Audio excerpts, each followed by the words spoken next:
Hey friends, if you always dreamed of having a beautiful garden but feel overwhelmed by where to start, this video is for you. One of the biggest mistakes that new gardeners make is thinking that they need to jump straight into growing vegetables or fruit trees or other complicated crops. But what if I told you that the best way to build confidence as a gardener is by starting with flowers? Today I'm sharing 4 of the easiest flowers anyone can grow from seed, even if you've never planted a single thing before. And the best part, don't waste your money buying those expensive nursery plants.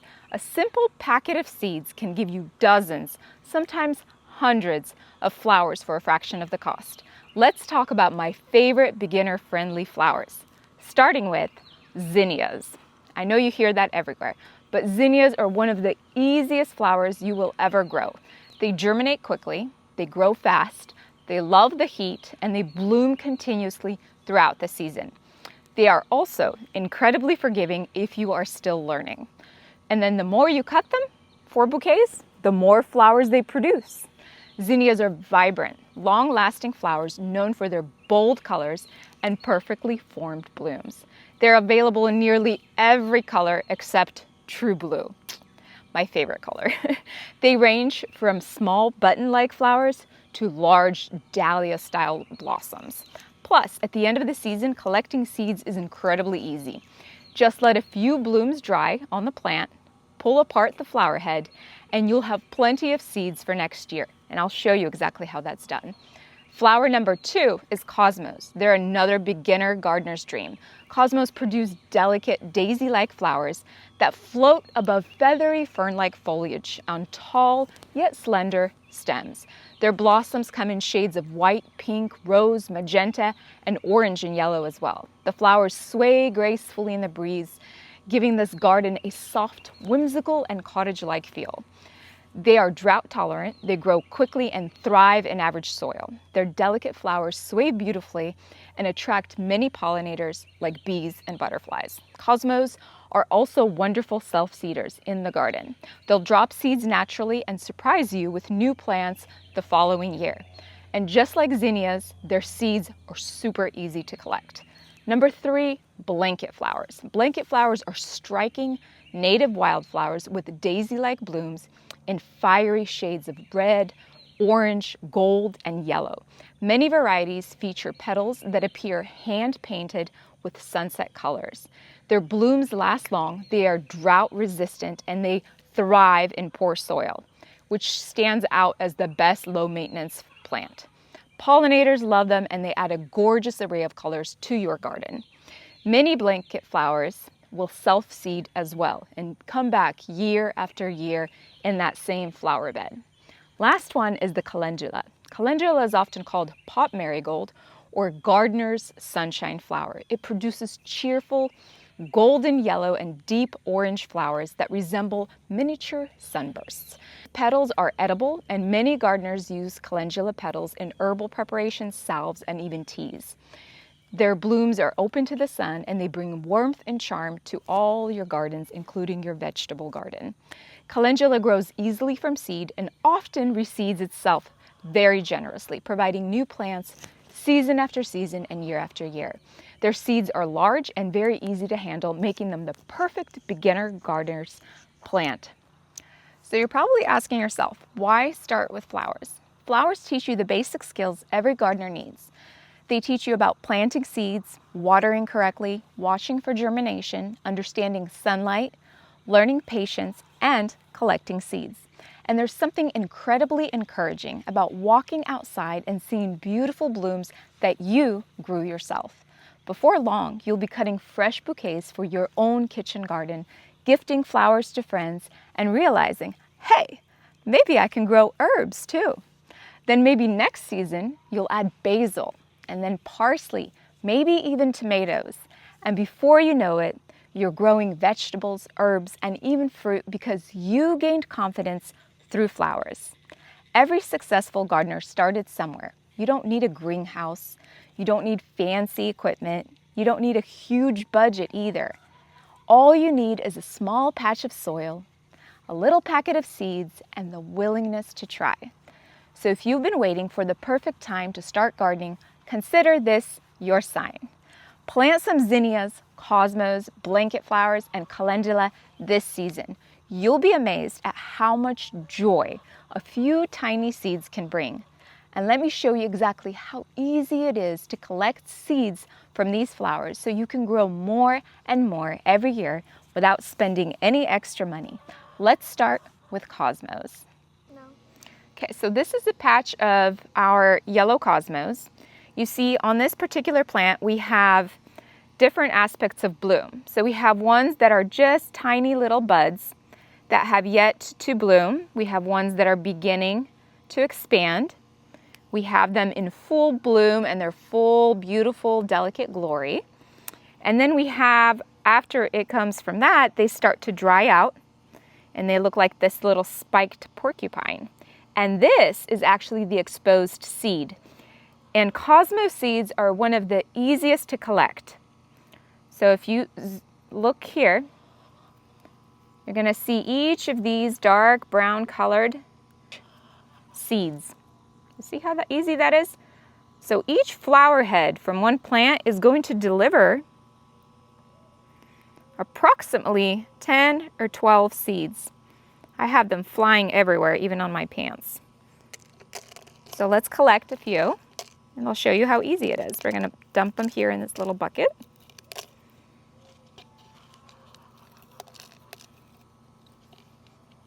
See, I just shake them in there. You see how many we have? And this is just from a few of the blooms from one plant. And they reseed themselves extremely well. In fact, I have a few in this garden, and most of them are volunteer plants from last season. And I have a few on the other side of this garden bed where I have little cosmos coming up all around. If you look actually here, you see my parsley plant. See that little guy coming out? That's a volunteer cosmo. There's another one. And there's another one right under the foliage. So as you can see, they reseed themselves quite easily. Oh, we have more. If you come in here, you see 1, 2, 3 more. All of these were just where the seeds dropped and the rain came and you got free plants. So they will reseed themselves, but they are also easy to collect and gift. So let's go to the next flower. Okay, so these are our zinnias. I have zinnias in different parts of my garden, so I'll just show you this one plant. These are the zinnias in full bloom, and as I mentioned, they're cut and come again.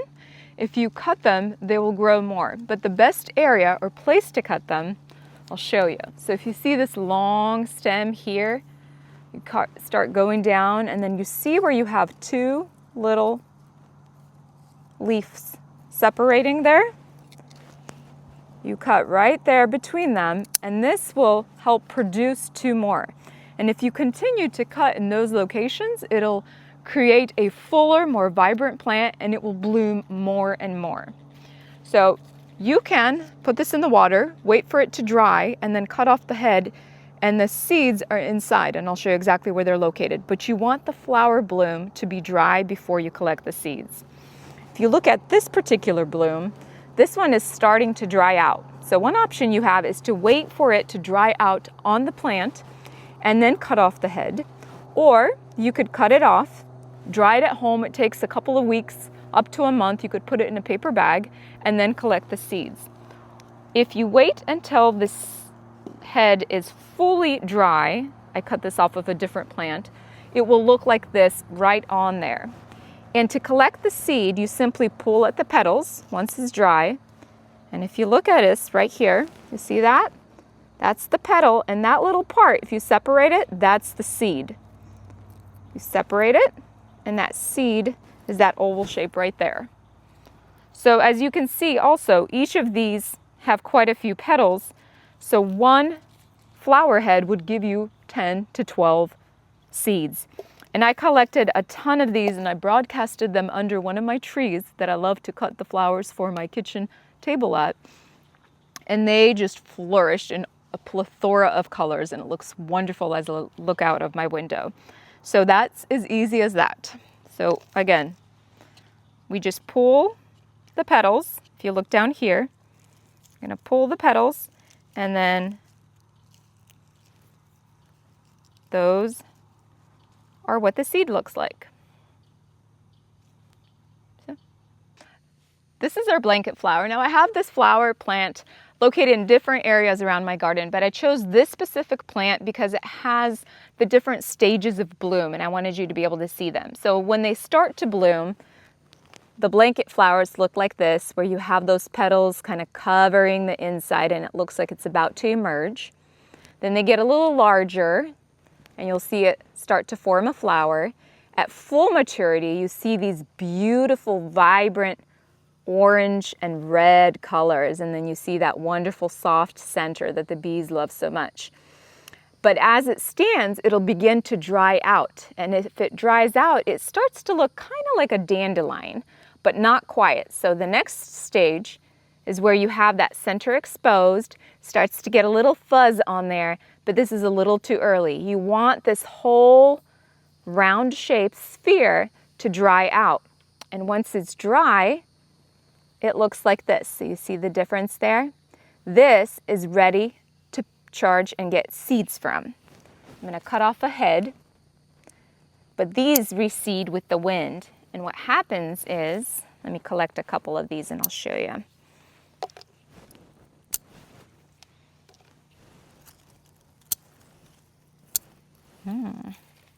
If you look over here, it's very, very fuzzy and all of the seeds are in there. If you start pulling at these ends,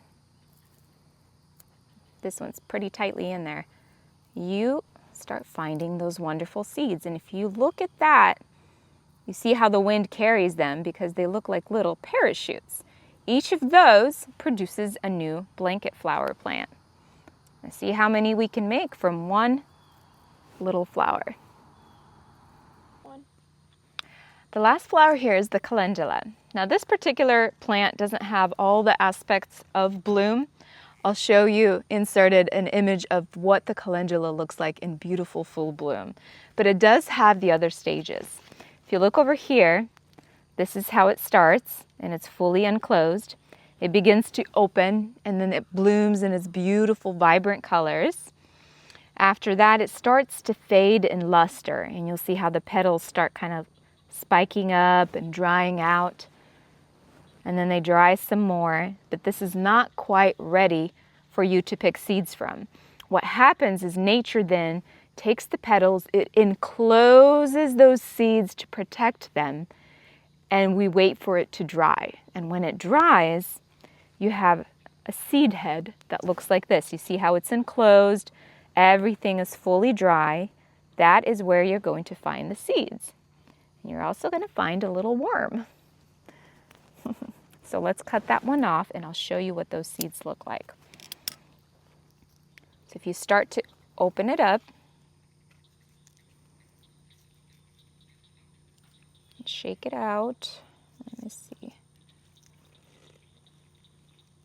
I have quite a bit of fluff in here.